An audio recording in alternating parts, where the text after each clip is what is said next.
அனைவருக்கும் வணக்கம். இன்னைக்கு நாம பார்க்க போற பாடம் நமது அரசு அப்படின்ற பாடப்பகுதியிலிருந்து சில விஷயங்களை பார்க்கலாம். முன் வகுப்புல நீங்க பார்த்துருப்பீங்க, ஜனாதிபதி, துணை ஜனாதிபதி, மத்திய அமைச்சரவையில் இருக்கிற பிரதம மந்திரி அவங்கள பத்தியும் அவங்களுடைய பொறுப்புகள் பத்தியும் பார்த்துருப்பீங்க. அடுத்ததான் நம்ம பார்க்க போறது நீதி நியாய பிரிவை பத்தி. இதுல நம்ம இந்தியாவில் இருக்கிற நீதி நியாய பிரிவை பத்தி தான் பார்க்க போறோம். முதல்ல 3 கட்டமா பிரிச்சிருக்காங்க நீதி நியாய பிரிவு. ஒன்று உச்ச நீதிமன்றம், இரண்டாவது உயர் நீதிமன்றம், மூன்றாவது கீழ் நீதிமன்றம். இப்படி அடுக்கடுக்காக தான் அதிகாரங்களை பிரிச்சிருக்காங்க. ஃபர்ஸ்ட் நம்ம பார்க்க போறது உச்ச நீதிமன்றத்தை பத்தி. உச்ச நீதிமன்றம் தான் நம்ம நாட்டிலேயே மிக உயர்ந்த நீதிமன்றம். இந்த நீதிமன்றத்துக்கு தான் எல்லா அதிகாரமும் இருக்கு. இது நம்மளுடைய இந்திய தலைநகரமாகிய டெல்லியில அமைஞ்சிருக்கு. அது எல்லாருக்கும் உங்களுக்கு தெரியும் நினைக்கிறேன். இதுல இருக்கிற இந்த நீதிமன்றத்துல இருக்கிற எல்லா நீதிபதிகளும், அதாவது ஒரு உயர் நீதிபதியையும் மற்ற நீதிபதிகளையும் நியமிக்கிறது ஜனாதிபதி தான். இப்ப நம்ம இந்தியாவில் 30 நீதிபதிகளையும் ஒரு உயர் நீதிபதியையும் நியமிக்கிறதுக்கான அதிகாரமும் ஜனாதிபதி இருக்கு. இப்போ நம்ம இந்தியாவில் உயர் நீதிமன்றத்துல தற்போது உயர் நீதிபதியும் 30 நீதிபதிகளும் உச்ச நீதிமன்றத்துல இருக்காங்க. இந்தியாவில் முதல் உயர் நீதிபதியா இருந்தது ஹெச்ஜி கனியா அப்படின்றது. இந்த உச்ச நீதிமன்றத்தில் பரிசீலிக்கும் வழக்குகள் என்னெல்லாம் பார்க்கலாம். முதல்ல தனி மனித உரிமைகள் மறுக்கப்படுவது தொடர்பான வழக்குகள். தனி மனித உரிமைகள் அப்படின்றது இதெல்லாம் உங்களுக்கே தெரியும். நமக்கு பேசுறதுக்கு, கருத்துக்களை வெளியிடுறதுக்கான உரிமை இருக்கு. சுதந்திரமா எல்லா இடத்துலையும், இந்தியாவுக்குள்ள எல்லா இடத்துலையும் டிராவல் பண்றதுக்கான உரிமை இருக்கு. தங்குவதற்கான, நிலையாக தங்குவதற்கு உரிமை இருக்கு. கல்வி கற்பதற்கான உரிமை இருக்கு. நம்மளுடைய மதத்தையோ மொழியையோ பாதுகாப்பதற்கான உரிமை இருக்கு. இந்த மாதிரி தனி மனித உரிமைகள் மறுக்கப்படும் பொழுது அதை பரிசீலிக்கிற அதிகாரம் உச்ச நீதிமன்றத்துக்கு இருக்கு. நமக்கு டைரக்டாவே போய் என்ன பண்ணலாம், உச்ச நீதிமன்றத்துல கேஸ் போடலாம், வழக்கு தொடரலாம். அடுத்ததா மத்திய அரசிற்கும் மாநில அரசிற்கும் இடையிலான வழக்குகள் அப்படின்னு சொல்லும்போது, ஏதாவது மத்திய அரசாங்கம் நியமிக்கிற ஏதாவது கொடுக்குற ஏதாவது சட்டங்களோ அல்லது அவங்க கொடுக்குற ஏதாவது காரியங்களோ மாநில அரசுக்கு ஏற்றுக்க முடியல அப்படின்னு சொன்னா அது சம்பந்தமா இருக்கிற வழக்குகளை பரிசீலிக்கிறது நம்மளுடைய உச்சநீதி. மாநில அரசுகளுக்கான வழக்குகள். மாநில அரசுகளுக்கான வழக்குகள்னா என்ன? நம்மளுடைய நம்ம இருக்கிறது கேரளா மாநிலம், பக்கத்துல இருக்கிறது தமிழ்நாடு, அதுக்கு மேல கர்நாடகா, ஆந்திரா, அந்த மாதிரி சுத்திலும் மாநிலங்கள் இருக்கு. எல்லார் வீட்லயும் பிரச்சனை இருக்கிற மாதிரி தான் மாநிலங்களுக்குள்ளேயும் நாடுகளுக்குள்ளேயும் பிரச்சனை இருக்கு. இப்போ சப்போஸ் உங்களுக்கே தெரியும், இப்போ தண்ணி பிரச்சனை எல்லாம் வந்து தமிழ்நாட்டுக்கு முல்லை பெரியார் பிரச்சனை, காவிரி நீர் பிரச்சனை, இதெல்லாமே மாநிலங்களுக்கு இடையிலான வழக்குகள் தான். அப்ப இந்த மாதிரி மாநிலங்களுக்கு இடையிலான வழக்குகளை பரிசீலிக்கிறதும் இந்த உச்ச நீதிமன்றம் தான் பரிசீலி. அரசியல் அமைப்பு துறைகளில் விளக்கம் தேவைப்படும் வழக்குகள். அரசியல் அமைப்பு துறைகள்னா என்னது? நம்மளுடைய கான்ஸ்டிடியூஷன் அப்படின்றதே நம்மளுடைய உச்ச நீதிமன்றம் தான். இந்த உச்ச நீதிமன்றத்தை தான், இந்த உச்ச நீதிமன்றம் தான் அதாவது உயர்ந்த நீதிமன்றம். இந்தியாவில் நான் சொல்லியிருக்கேன், உயர்ந்த நீதிமன்றம் இங்கதான். இங்கே வழங்குற தீர்ப்பு தான் கடைசி தீர்ப்பா. அதுக்கப்புறம் நம்ம வேற எங்கேயுமே போய் வழக்கு தொடுக்க முடியாது. இப்ப நமக்கு சொன்னனால கீழ் நீதிமன்றம் சொன்னோம், அங்க கொண்டு போய் வழக்கு கொடுக்கும். அதுக்கப்புறம் அவங்க கொடுக்குற வழக்குகள்லாம் நமக்கு திருப்திகரமாக இல்லைன்னா நம்ம என்ன பண்ணுவோம், உயர் நீதிமன்றத்துக்கு போவோம். எல்லா மாநிலத்திலையும் உயர் நீதிமன்றம் இருக்கு. அவங்க கொடுக்குற தீர்ப்பும் நமக்கு திருப்திகரமாக இல்லை அல்ல சாதகமா இல்லை அப்படின்னா நம்ம நேராக போகிறது உச்ச நீதிமன்றம். அதனாலதான் உச்ச நீதிமன்றம் தான் மிகவும் உயர்ந்த நீதிமன்றம் சொல்றதுக்கான காரணம். அதுக்கப்புறம் வேற எங்கேயுமே இல்லை, அவங்க கொடுக்குற தீர்ப்பு தான் கடைசியானது. அடுத்ததா மாநில உயர் நீதிமன்றங்களில் இருந்து மேல்முறையீட்டு வழக்குகள். இப்ப நான் சொன்ன கீழ் நீதிமன்றங்கள், உயர் நீதிமன்றங்கள், இங்கிருந்த மாநில உயர் நீதிமன்றங்களில் இருந்துள்ள மேல்முறையீட்டு வழக்குகள். இது என்னன்னா, இப்ப நம்ம ஏற்கனவே நான் சொல்லியிருக்கேன், நமக்கு ஏதாவது ப்ராப்ளம்னா என்ன பண்ணுவோம், நீதிமன்றத்துக்கு போவோம். அது கீழ் நீதிமன்றத்துக்கு தான் போகிறோம். அதுக்கப்புறம் அங்க இருக்கிற தீர்ப்புகள் நமக்கு சாதகமாகவோ இல்லைன்னா நமக்கு தகுந்த மாதிரியோ இல்லைன்னா, திருப்திகரமாக இல்லைன்னா நம்ம உயர் நீதிமன்றத்துக்கு போவோம். அங்க இருக்கிற தீர்ப்பும் நமக்கு திருப்திகரமாக இல்லைன்னா நாம என்ன போனோம், உச்ச நீதிமன்றத்துக்கு போவோம். அப்ப அந்த உச்ச நீதிமன்றம் தான் உயர் நீதிமன்றத்துல வர தீர்ப்புகள் மேல்முறையீடு செய்யும் போது எங்க போய் மேல்முறையீடு செய்யறோம், உச்ச நீதிமன்றத்தில் போய் மேல்முறையீடு செய்யறோம். அதுதான். அப்ப இத்தனை காரியங்களையும் பார்க்க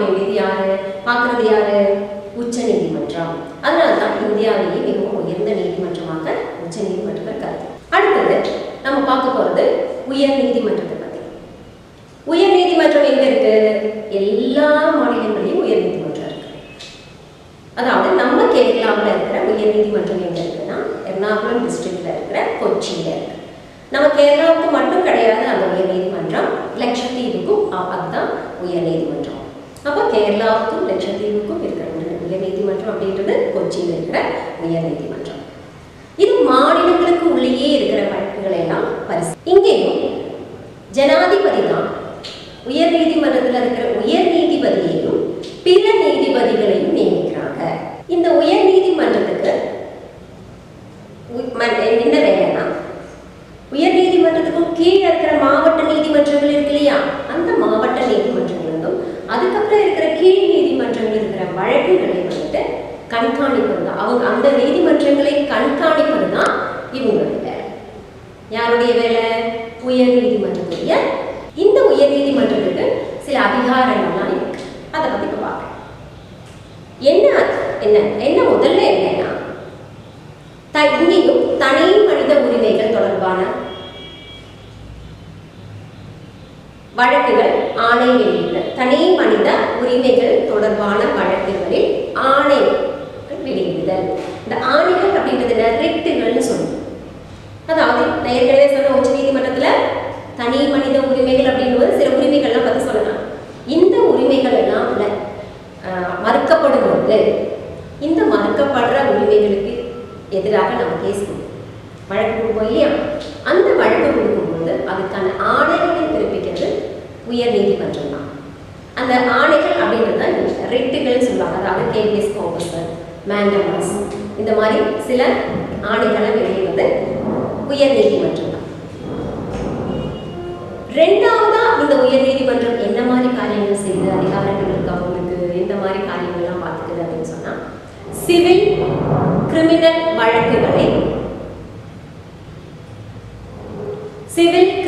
வழக்குகளிலிருந்து கீழ் நீதிமன்றங்களிலிருந்து மேல்முறையீட்டை பரிசீலித்தல். நாம இப்ப இருக்கிற சிவில் வழக்கு அப்படின்னா என்ன? சின்ன சின்ன சண்டைகள். எந்த மாதிரி சின்ன சின்ன சண்டைகள் சொல்லுவோம்? இப்போ பக்கத்து வீட்டுக்கு சண்டை வருது. சில குடும்பத்துல எல்லாம் பார்த்தீங்கன்னா வீட்டுக்குள்ளேயே சண்டை இருக்கும், அண்ணன் தம்பிக்குள்ள சண்டை, சொத்து பிரச்சனை, நம்மளுடைய எல்லை பிரச்சனை, வீட்டு எல்லை பிரச்சனை, இந்த மாதிரி பிரச்சனைலாம் வரும்போது நாம எங்க போவோம்? வழக்கு கொடுக்கறதுக்காக கீழ் நீதிமன்றங்களுக்கு போவோம். அந்த கீழ் நீதிமன்றங்கள்ல அந்த கீழ் நீதிமன்றங்கள்ல வர தீர்ப்பு வந்து நமக்கு சாதகமாகவோ அல்லது நமக்கு திருப்திகரமாகவோ இல்லைன்னா என்ன பண்ணுவோம்? உயர் நீதிமன்றத்துக்கு போவோம். அதுதான் சிவில் வழக்கு. கிரிமினல் வழக்குன்னா என்ன? நம்மளுக்கு தெரியும். இதெல்லாம் கிரிமினல் வழக்குன்னு சொல்லிட்டு கொலை செய்யறது, கொள்ளையடிக்கிறது, இந்த போதைப் பொருட்களை விற்கிறது, இதெல்லாம் தான் நம்ம கிரிமினல் வழக்கா செய்திருக்கோம். இந்த கிரிமினல் வழக்கு, சிவில் வழக்கு, இந்த மாதிரி வழக்குகளை தொடுக்கும்போது கீழ் நீதிமன்றங்களை தானே நம்ம வழக்கு தொடுக்கிறதுக்கு போறோம். அந்த கீழ் நீதிமன்றங்களில் இருக்கிற வழக்கு அவங்க கொடுக்குற தீர்ப்பு நமக்கு சாதகமாக இல்லைன்னா அல்லது திருப்திகரமாக இல்லைன்னா நம்ம அதுக்கு மேல்முறையீடு செய்யறதுக்காக எங்க தான் போகணும்? உயர் நீதிமன்றத்துக்கு தான் போகணும். அங்க சரியில்லை, அங்க இருக்கிற தீர்ப்பும் நமக்கு சாதகமாக இல்லைன்னா தான், நமக்கு திருப்திகரமாக இல்லைன்னா தான் எங்க போவோம்? உச்ச நீதிமன்றத்துக்கு போவோம். இதுதான் காரியம், வேற ஒன்றும் கிடையாது. அடுத்ததான் மாநில சட்டசபை அங்கீகரிக்கும் சட்டங்களை விலக்குதல். மாநில சட்டசபையில சில சட்டங்கள்லாம் கொண்டு வருவாங்க. ஏன்னா எல்லா சமயமும் ஒரே மாதிரியான. இப்போ உங்களுக்கு ஒரு தெரியும், மாநில சட்டசபையில ஹெல்மெட் போடுறதை பத்தி ஒரு சட்டம் வந்துச்சு. அதாவது 2 வீலர்ல போறவங்க கண்டிப்பா வண்டி ஓட்டுறவங்க ஹெல்மெட் போடணும் அப்படின்றது நிர்பந்தம் இல்லைங்க. அது அல்லாம இப்போ ஒரு சட்டம் வந்தது என்னது? பின்னாடி உட்கார்ந்து இருக்கிறவங்களும் ஹெல்மெட் போடணும்னு சொல்லியிருக்காங்க இல்லையா? அப்போ அது வந்து தனி மனித உரிமை பாதிக்கப்படுறதாக யாராவது நினைச்சாங்கன்னா அவங்க என்ன பண்ணலாம்? அதுக்கு எதிராக வழக்கு தொடுக்கலாம். அப்படி வழக்கு தொடுக்கும்போது இந்த உயர் நீதிமன்றம் அந்த வழக்கை பரிசீலித்து சட்டமன்றம் எடுத்த இந்த வழக்கு, இந்த சட்டம் சரியானதாக இருந்தால் அது கண்டிப்பா ஃபாலோ பண்ணியே ஆகணும்னு சொல்லிட்டு என்ன பண்ணுவாங்க? அவங்க தீர்ப்பு வழங்குவாங்க. ஒருவேளை சட்டமன்றம் எடுக்கிற சட்டங்கள், கொடுக்குற சட்டங்கள் சரியில்லைன்னா அந்த சட்டத்தை என்ன பண்ணுவாங்க? மாற்ற சொல்லுவாங்க. அதுதான் ஒரு எக்ஸாம்பிளா நான் சொல்றேன். அப்போ 2 வீலர்ல போகும்போது வண்டி ஓட்டுறவங்களும் வண்டிக்கு பேக்ல இருக்கிறவங்களும் உட்கார்ந்து இருக்கிறவங்களும் ஹெல்மெட் போடணுன்ற சட்டம் உருவாக்குறது நம்மளுடைய கேரளாவில் இருக்கிற சட்டசபை. உயர் நீதிமன்றத்து அதிகாரங்கள் மொத்தம் 3 இருக்குன்னு சொன்னோம் இல்லையா? இந்த 3 இது இது அல்லாம 2 கோடியின் அதிகமான நஷ்ட பரிகாரங்களை பரிசீலிக்கிறதும் இந்த உயர்நீதிமன்றம். அப்போ உயர்நீதிமன்றங்களுக்கு தனியா கொஞ்சம் அதிகாரங்களா இருக்கு. ஏற்கனவே நான் சொன்னேன், உச்ச நீதிமன்றத்துக்கும் உயர்நீதிமன்றத்துக்கும் ஒரே மாதிரி ஒரே லெவல்ல இருக்கிற வழக்கு எடுத்து பரிசீலிக்கிற உரிமைகளுக்கு தனி மனித உரிமை மறுக்கப்படுவது தொடர்பான வழக்குகள். இந்த தனி மனித உரிமைகள் மறுக்கப்படும் போது உயர்நீதிமன்றத்துக்காக இருந்தாலும் சரி, உச்ச நீதிமன்றத்துக்காக இருந்தாலும் சரி, டைரக்டாவே நம்ம போய் என்ன பண்ணலாம், வழக்கு தொடுக்கலாம். அது அல்லாத மற்ற வழக்குகள் எல்லாமே நம்ம எங்க போகணும், கீழ் நீதிமன்றங்களுக்கு தான் போகணும். நம்ம இப்போ இந்தியான்னு பிரிச்சாங்க, அதுக்கப்புறம் ஸ்டேட் வைஸ் மாநில அளவில் பிரிச்சாங்க, கேரளா, தமிழ்நாடு, இப்படி மாநில அளவில் பிரிச்சாங்க. அந்த மாநிலத்திலேயே நம்ம எப்படி பிரிச்சிருக்காங்க, மாவட்ட அளவில் பிரிச்சிருக்காங்க இல்லையா? அப்போ ஒவ்வொரு மாவட்டத்துக்கும் நாம வசிக்கிறது ஒரு மாவட்டம் இல்லையா? அந்த ஒவ்வொரு மாவட்டத்துக்கும் ஒரு நீதிமன்றம் இருக்கு. அந்த மாவட்டத்துக்கு உள்ள இருக்கிற வழக்குகள் எல்லாம் பரிசீலிக்கிறதுக்காக. அடுத்தது பார்க்க போறது நம்ம கீழ் நீதிமன்றம். இதை பத்தி தான் நம்ம பார்க்க போறோம். கீழ் நீதிமன்றங்கள்ல என்னெல்லாம் இருக்குன்னா, மாவட்ட நீதிமன்றம், துணை நீதிமன்றங்கள், முன்சீப் நீதிமன்றங்கள், மஜிஸ்ட்ரேட் நீதிமன்றங்கள், இதெல்லாம் உட்பட்டதுதான் கீழ் நீதிமன்றங்கள் சொல்றோம். ஏற்கனவே சொன்ன மாதிரி மாவட்ட நீதிமன்றம் மாவட்ட அளவிலான வழக்குகளை எல்லாம் என்ன பண்ணும், பரிசீலிக்கும். சிவில் வழக்குகளுக்கும் கிரிமினல் வழக்குகளுக்கும் தீர்ப்பு வழங்குற அதிகாரம் இந்த கீழ் நீதிமன்றங்களுக்கு இருக்கு. இப்ப சிவில் வழக்கு சின்ன சின்ன சண்டைகள் அந்த மாதிரி வருது. அதுக்கப்புறம் கிரிமினல் வழக்கு பெரிய பெரிய கொலை இந்த மாதிரி வழக்குகள், இந்த மாதிரி வழக்குகளுக்கு நம்ம டைரக்டா போறது எங்க, கீழ் நீதிமன்றங்களுக்கு தான். இந்த மாதிரி இப்ப சொன்னீங்க, மாவட்ட நீதிமன்றம், துணை நீதிமன்றங்கள், முன்சீப் நீதிமன்றங்கள், மஜிஸ்ட்ரேட் நீதிமன்றங்கள் சொன்னீங்க, இந்த மாதிரி நீதிமன்றத்தை நம்ம டைரக்டா வழக்கு தொடுக்க போவோம். அப்ப இந்த நீதிமன்றங்கள்ல இருக்கிற இந்த வழக்குக்கு தீர்ப்பு வழங்குற அதிகாரம் இந்த நீதிமன்றங்களுக்கு எல்லாருக்குமே இருக்கு.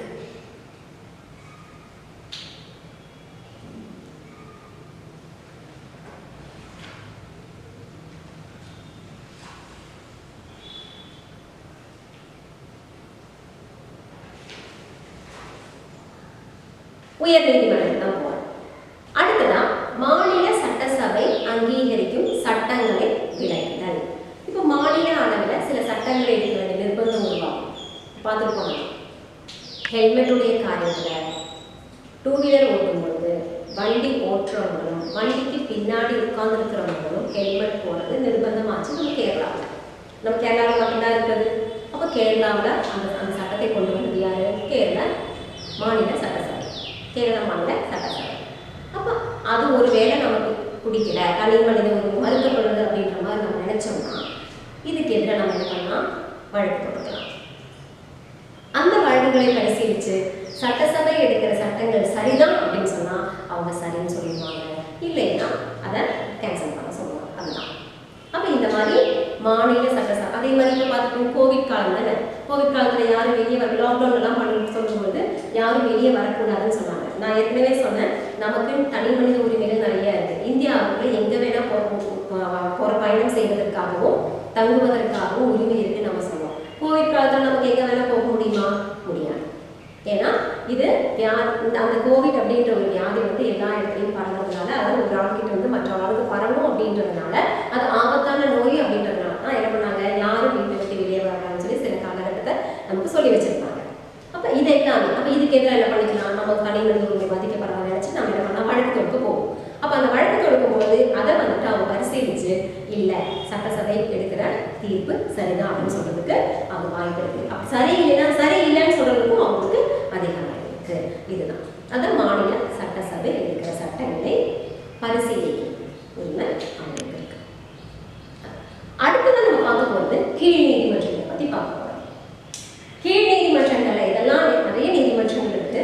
இதெல்லாம் ஒண்ணு மாவட்ட நீதிமன்றங்கள் இருக்கு, அதுக்கப்புறம் துணை நீதிமன்றங்கள் இருக்கு, அதுக்கப்புறம் முன்சீப் நீதிமன்றங்கள் இருக்கு, அதுக்கப்புறம் மஜிஸ்ட்ரேட் நீதிமன்றங்கள் இருக்கு. அடுத்ததான் பார்க்க போகிறது கீழ் நீதிமன்றங்கள். கீழ் நீதிமன்றங்கள்ல நிறைய நீதிமன்றங்கள் இருக்கு. ஒன்று மாவட்ட நீதிமன்றங்கள், அடுத்தது துணை நீதிமன்றங்கள், அடுத்தது முன்சிப் நீதிமன்றங்கள், அடுத்தது மஜிஸ்ட்ரேட் நீதிமன்றங்கள்.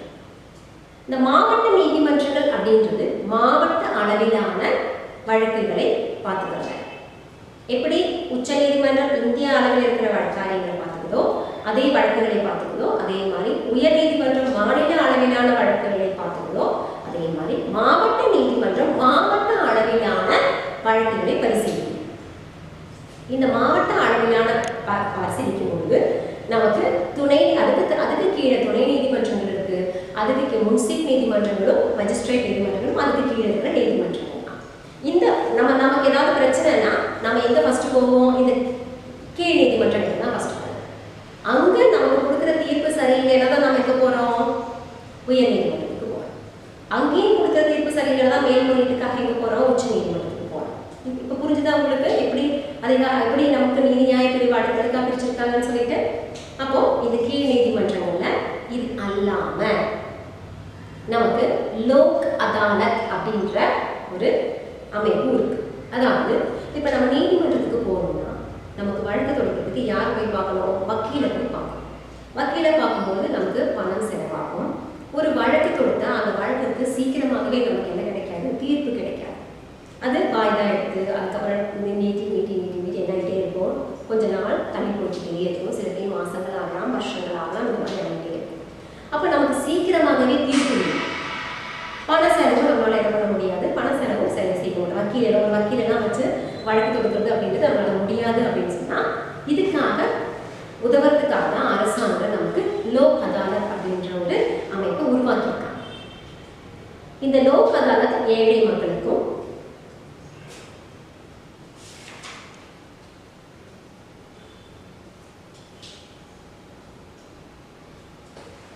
நம் அரசாங்கம் சாதாரண மக்களுக்கும் ஏழை மக்களுக்கும் சீக்கிரமாகவே பண செலவு இல்லாம தீர்ப்பு. லோக் அதாலத் நாம இப்போ 3 வகையான நீதிமன்றங்களை பத்தி பார்த்தோம். ஒன்று உச்ச நீதிமன்றம், அடுத்தது உயர் நீதிமன்றம், அப்புறம் கீழ் நீதிமன்றங்களை பத்தி பார்த்தோம். இந்த நீதிமன்றங்கள்லாம் வழக்கு தொடுக்க போகணும்னா நாம வக்கீலை பார்க்கணும். அப்புறம் அவங்களுக்கு கண்டிப்பாக காசு கொடுக்கணும். அதுக்கப்புறம் கேஸ் ஃபைல் பண்ணா அது சில டைம் மாசங்கள் வருஷங்கள் அடக்கம் நீண்டுட்டே போகும்.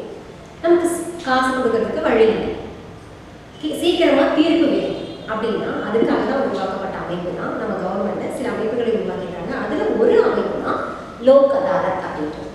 இந்த லோக் அதாலத் அப்படின்ற அமைப்புல ஏழை மக்களுக்கும் பணம் செலவு செய்ய முடியாதவங்களுக்கும் சீக்கிரமா தீர்ப்பு கிடைக்கிறதுக்காகவும் இந்த லோக் அதாலத் அப்படின்ற ஒரு அமைப்பை நமக்கு அமைப்புகிட்ட நம்ம போகலாம், அணுகலாம். லோக் அதாலத் அப்படின்ற அமைப்பு கிட்ட நாம அணுகலாம். இந்த லோக் அதாலத் அப்படின்ற அமைப்பு மற்ற நீதிமன்றங்களை மாதிரிலாம் கிடையாது. இப்போ மற்ற நீதிமன்றங்கள்லாம் எப்படி இருக்கும்?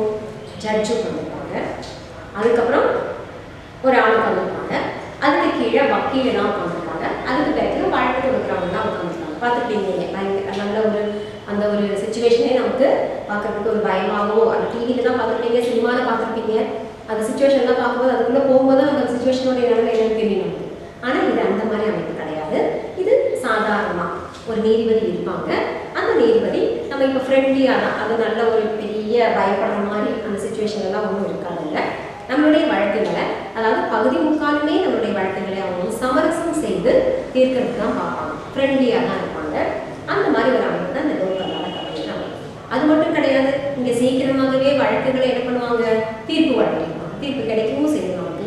இப்போ நமக்கு சப்போஸ் பண செலவு பண்ணி நமக்கு ஒரு வக்கீலை வைக்கிறதுக்கு முடியலன்னு என்ன பண்ணுவாங்க? கவர்மெண்ட்டே என்ன பண்ணுவாங்க? நமக்கு வக்கீலை அமைச்சு கொடுப்பாங்க. இதுதான் லோக் அதாலத் அப்படின்ற அமைப்புடைய காரியம். இந்த லோக் அதாலத் அப்படின்னு என்ன அர்த்தம்னா மக்களின் நீதிமன்றம் அப்படின்ற அர்த்தம். அப்போ மக்களுக்காகவே இது செயல்படுறதுக்காக உருவாக்கப்பட்டது. இது ஒரு தன்னாக தன்மையுடைய நீதி நியாய பிரிவு. ஏற்கனவே நான் சொன்னேன், இது சாதாரணமா மற்ற நீதிமன்றங்களை மாதிரி கிடையாது. சீக்கிரமாகவே நமக்கு வழக்கு கிடைக்கும். இது சமரசம் செஞ்சுட்டோம், கலந்துரையாடல் செஞ்சோம், என்ன பண்ணுவாங்க இவங்க? தீர்ப்பு பகுதி முக்காலும் வழக்கு தொடுக்கிற லெவலுக்கு போகாம அது சமரசம் செய்த ரீதியில், கலந்துரையாடல் செய்த ரீதியிலே வழக்குகளை பகுதி முக்காலும் தீர்க்கிறதுக்கு பார்ப்பாங்க. அப்படி இல்லைன்னா அவங்க என்ன பண்ணுவாங்க? வழக்கு ஃபைல் பண்ணி தீர்ப்பு வழக்கு எடுப்பாங்க. இது அமைப்போட முக்கிய நோக்கம் என்னன்னா, வழக்குகளுக்கு முடிந்த அளவு வேகமாக தீர்ப்பு வழங்குறது, காலதாமதம் இல்லாமல் இருக்கிறது, இல்லாமல் ஆகிறது. இதுதான் நம்மளுடைய முக்கிய நோக்கம். அப்போ நம்ம எத்தனை வகையான நீதிமன்றங்களை பார்த்துருக்கோம், இது எல்லாமே நிறைய வகைகள் இருக்கு நமக்கு. அப்போ இதெல்லாம் பார்த்துருக்கோம், நம்ம மொத்தம் எல்லாத்தையும் பார்த்தாச்சு. இப்போ நம்ம பார்க்க போகிறது மொத்தம் 3 வழக்குகள். இப்போ நம்ம நிறைய இப்போ நீதிமன்றத்தை பற்றி எல்லாம் பார்த்தோம் இல்லையா? அப்போ பல வகையான நீதிமன்றங்களை பற்றி பார்த்தோம். இது அல்லாமல் ஒரு நிறைய அமைப்புகள்லாம் இருக்குது. இப்போ இதுதான் இப்போ நம்ம கொடுத்துருக்காங்க, அதை பற்றியெல்லாம் நம்ம சொல்லியாச்சு. இப்போ நான் சொல்லிக் கொடுத்த காரியத்தில் உங்களை டைரெக்டாக பார்க்க முடியாது, உங்கள்கிட்ட இருக்கிற என்ன சந்தேகங்கள் எல்லாம் என்னால் வந்து என்ன பண்ண முடியாது, கேட்க முடியாது, உங்களுக்கும் என்கிட்ட கேட்க முடியாது. இதில் நான் சொல்லிக் கொடுக்குறதுல ஏதாவது உங்களுக்கு சந்தேகம் இருந்துச்சுன்னா நீங்கள் உங்களுடைய ஸ்கூலில் இருக்கிற சோஷியல் டீச்சர் கிட்ட கேட்டு தெரிஞ்சுக்கோங்க. இன்னும் இப்போ இந்த பாடப்பகுதியில் மொத்தம் 3 பிரிவுகளை பற்றி பார்த்துருக்கீங்க. ஒரு சட்ட உருவாக்க பிரிவு, செயலாக்க பிரிவு, அதுக்கப்புறம் நீதிநியாய பிரிவு. இந்த இத்தனையும் பார்த்தாச்சு. இந்த பாடப்பகுதியில் உங்களுடைய சந்தேகங்களை உங்களுடைய டீச்சர் கிட்ட சொல்லுங்கள். இதில் கொடுக்குற அடுத்தது நான் கொடுக்க போகிற கொஸ்டின்ஸ் எல்லாம் எழுதி எடுத்துக்கோங்க. இதை வந்து நீங்கள் என்ன பண்ணணும், அதனுடைய ஆன்சர்லாம் கண்டுபிடிச்சிட்டு அதை நீங்கள் உங்களுடைய சோஷியல் டீச்சர் கிட்ட, உங்கள் ஸ்கூலில் இருக்கிற சோஷியல் டீச்சர் கிட்ட காமிச்சு சரியா தப்பா அப்படின்னு சொல்லிட்டு தவறுகளை திருத்தவும், சரியாகிட்டு நீங்கள் என்ன பண்ணலாம், நல்ல மார்க்கும் வாங்கிட்டு கொடுக்கணும். சரியா? இப்போ நீங்கள் அரசாங்கத்தின் 3 காரணிகளை எடுத்து பார்த்துருக்கீங்க இந்த பாடத்தில். வந்து சட்ட உருவாக்க பிரிவு, அடுத்தது செயலாக்க பிரிவு, அடுத்தது நீதிநியாய பிரிவு. இந்த 3 பிரிவுகளும் ஒன்னோடு ஒன்று தொடர்பு படுத்தி இணைத்து மதிப்பு கொடுத்து அது பிரகாரம் நடந்தால் மட்டும்தான் அரசாங்கத்துடைய செயல்பாடு பயனுள்ளதாக இருக்கும்.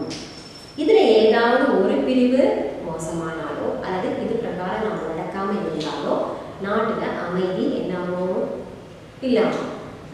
அப்ப இது பிரகாரம் நீதிநியாய பிரிவு நல்லபடியா நடக்கணும்னா, கரெக்டா போகணும்னா மக்களுடைய கடமைகளையும் உரிமைகள் எப்படி நமக்கு தேவையோ அதே மாதிரி நம்ம கடமைகளும் ரொம்ப முக்கியம். கடமைகள் செய்யும் பொழுதுதான் மற்றவர்களுடைய உரிமைகள் பாதுகாக்கப்படுது அப்படின்னு நம்ம நினைச்சிட்டு அது பிரகாரம் நம்ம வாழணும். இப்போ நான் கொடுக்குற உங்களுக்கு கொஸ்டின்ஸ் எல்லாம் ஒன்று எழுதி எடுத்துக்கோங்க. உச்ச நீதிமன்றத்தை பற்றி பார்த்தோம் இல்லையா?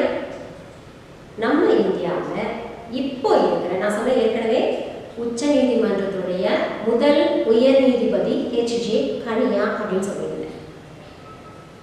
இப்போ இந்த டைம்ல உச்ச நீதிமன்றத்துடைய உயர் நீதிபதியா இருக்கிறது யாரு அப்படின்றத நீங்க ஆன்சர் கண்டுபிடிக்கணும். நம்ம இந்தியாவில் உச்ச நீதிமன்றத்தின் நீதிபதியாக இருக்கிறது யாரு அப்படின்றது கண்டுபிடிக்கணும். அடுத்ததா உச்ச நீதிமன்றம் பரிசீலிக்கும் வழக்குகளை எழுதுக. உச்ச நீதிமன்றம் பரிசீலிக்கும் வழக்குகள் 5 பாயிண்ட் இருக்கு. அந்த 5 பாயிண்ட்டும் நீங்க என்ன பண்றீங்க, நோட்ல எழுதுறீங்க, மனப்பாடமும் பண்ணி வைக்கிறீங்க. அடுத்த கொஸ்டின், உயர் நீதிமன்றத்தின் அதிகாரங்கள். உயர் நீதிமன்றத்தின் அதிகாரங்கள் உங்களுக்கு அந்த உயர் நீதிமன்றத்தின் அதிகாரங்களையும் நீங்க கண்டுபிடிச்சிருக்கீங்க. அதே மாதிரி அடுத்தது கீழ் நீதிமன்றங்களுக்குள்ள இருக்கிற நீதிமன்றங்களை பத்தி என்னெல்லாம் நீதிமன்றங்கள் கீழ் நீதிமன்றங்களுக்கு கீழே இருக்கு அப்படின்றத எழுதுங்க. அதனுடைய பேரெல்லாம் எழுதி இருக்கிறீங்க. அடுத்ததான் இந்தியாவில் உயர் நீதிமன்றம் இல்லாத மாநிலங்களுடைய பெயர்களை எழுதுங்க. நம்ம இந்தியாவில் நான் சொல்ல எல்லா மாநிலத்துக்கும் உயர் நீதிமன்றம் இருக்கு சொல்லியிருந்தேன். ஆனால் இந்தியாவில் எல்லா நீதிமன்றத்துக்கும் உயர் நீதிமன்றம் கிடையாது. அந்த மாதிரி உயர் நீதிமன்றம் இல்லாத மாநிலங்களை நீங்கள் கண்டுபிடிச்சு எழுதி. புரிஞ்சுதா உங்களுக்கு? இப்போ உங்களுக்கு இந்த பாடப்பகுதியெல்லாம் புரிஞ்சிருக்கும். இதில் ஏதாவது உங்களுக்கு சந்தேகம் இருந்துச்சுன்னா உங்களுடைய ஸ்கூலில் இருக்கிற சோஷியல் டீச்சர் கிட்ட உங்கள் சந்தேகங்கள் எல்லாம் கேட்டு நீங்கள் இதை செஞ்சுக்கோங்க. அல்லாமல் இப்போ அது உங்களால் முடியாதுன்னு எனக்கு தெரியும். உங்கள் ஸ்கூலில் எல்லாத்துக்கும் ஸ்கூலில் உங்கள் வாட்ஸ்அப் குரூப் எல்லாம் இருக்கு இல்லையா?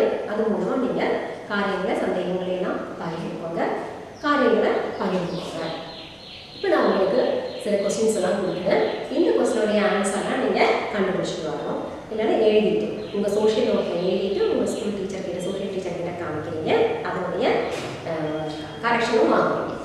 சரியா? இனி நாம் அடுத்த வகுப்பில் சந்திக்கலாம். வணக்கம்.